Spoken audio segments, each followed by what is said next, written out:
So we're gonna dive into how to squat as a distance runner, and whether you are new to lifting, new to squatting, you have some experience, or you've been squatting for a while, wherever you are, you're gonna learn something from this video. So we're gonna go over some secrets and tips of how to get started into squatting.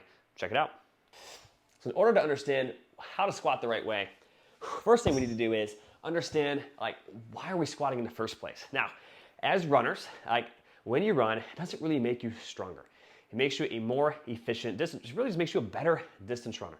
However, the loads on our body are really, really high when we're running. I mean, it's equivalent to about 2 to 2.5 times your body weight every step you take. And that's on one leg.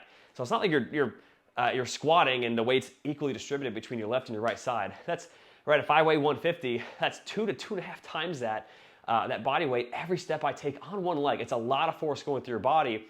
And the reason we squat is that it helps our body prepare to handle that load. It helps our bones get denser, helps our muscles get stronger, our tendons get thicker and able to handle all those contractions, because believe it or not, the tendons are used a heck of a lot more than actually the muscles are, especially your Achilles tendon. So the reason why we want to squat is it prepares our body to handle the load of running. Now, before we even start thinking about adding weight to this, we have to master the air squat, which is simply we are squatting with no weight, just with air.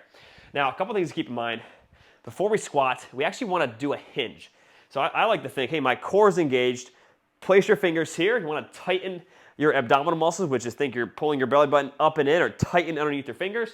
Hold that core engagement. You should still be able to breathe. I hinge back and I go straight down. I come back up. Remember, hinge back. My torso is going to lean forwards. And I drop straight down. Come on up, all while maintaining that core contraction.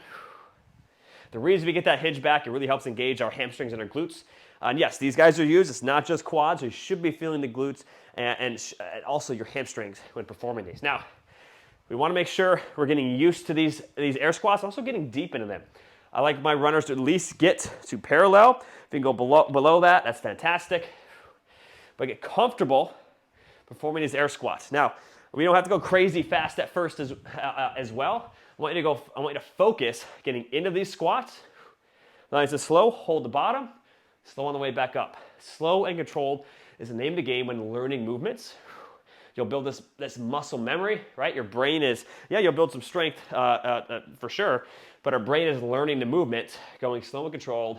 It's fantastic. And start to learn to squat.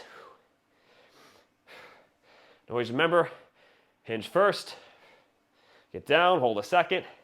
Performing, you can do 10 reps, you can do 15 reps, you can do 20.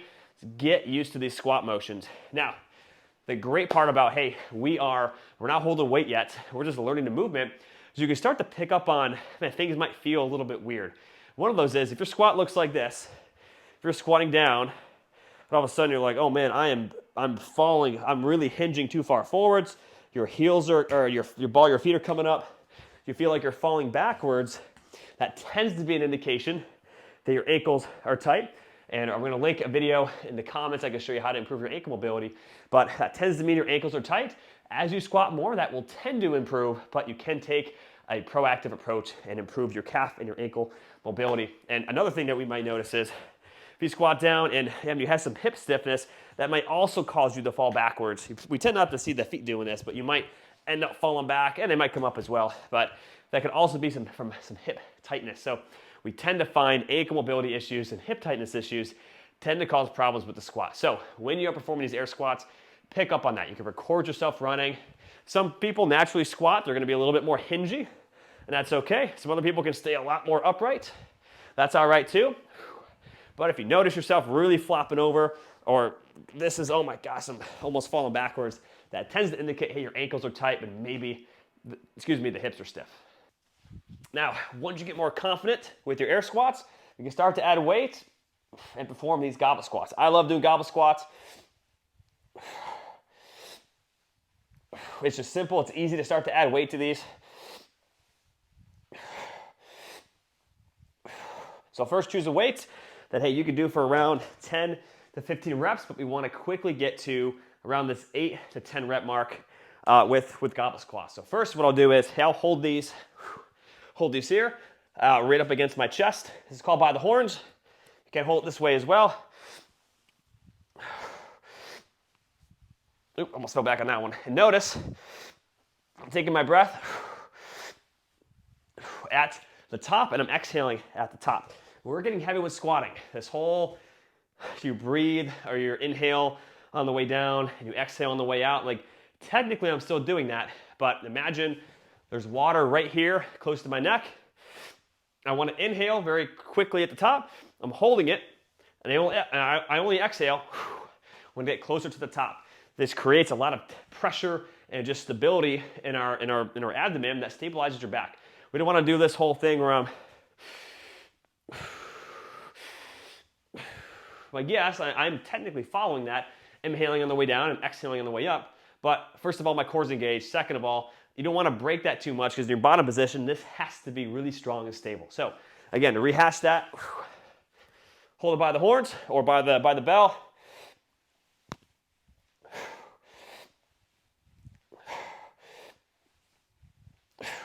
Those are goblet squats. The next thing you can do, again, 10 to 15 reps. The next thing we can do is we can add, we get a bigger kettlebell, a heavier one. I have there's a 40 over here, a 53. But the next thing you can do is you can have, you can have one in each hand. We call these just like a farmer's squat. So what I'll do is I won't get a crazy heavy one, but I'll grab these guys. Ugh. Let's say these are 230s. Hold them like this.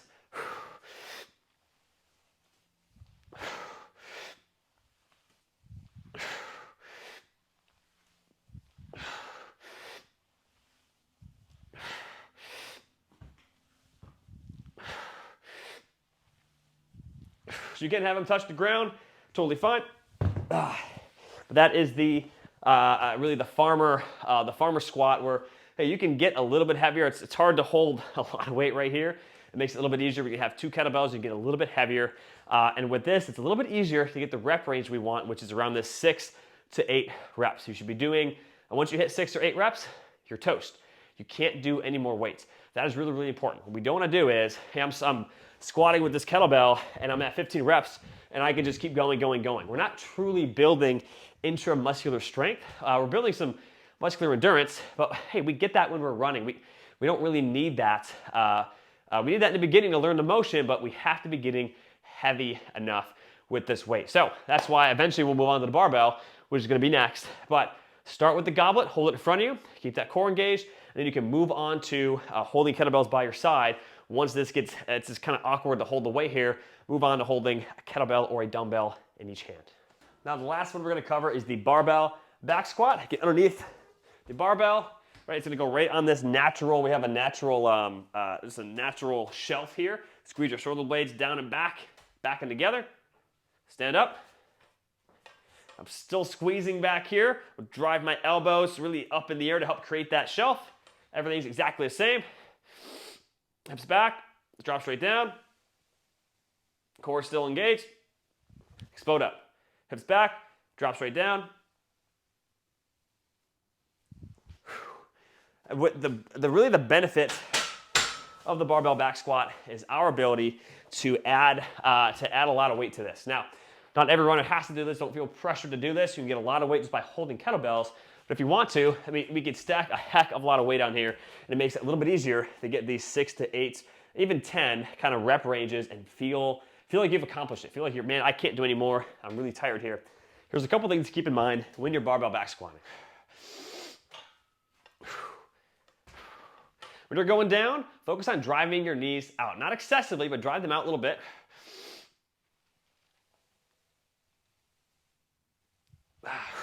As the weight gets heavier, it's going to want to cave your knees in. You got to fight to keep those knees out.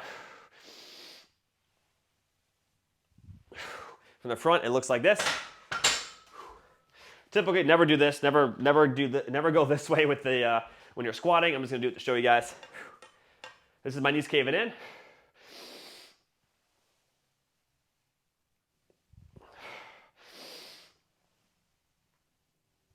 Here's when I'm driving my knees out.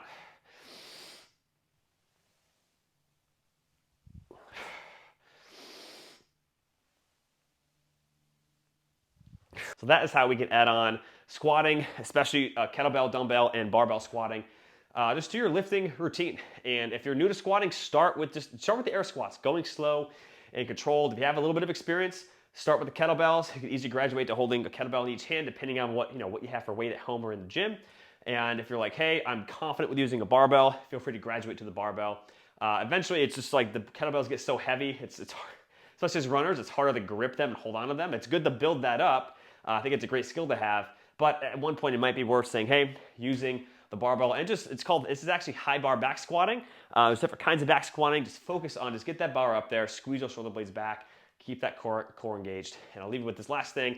Make sure you're following the breathing rules, which was, hey, there's water right now, like up from the ground up to my shoulder, bottom of my neck. Take that breath in at the top, hold it until you get really close to the top.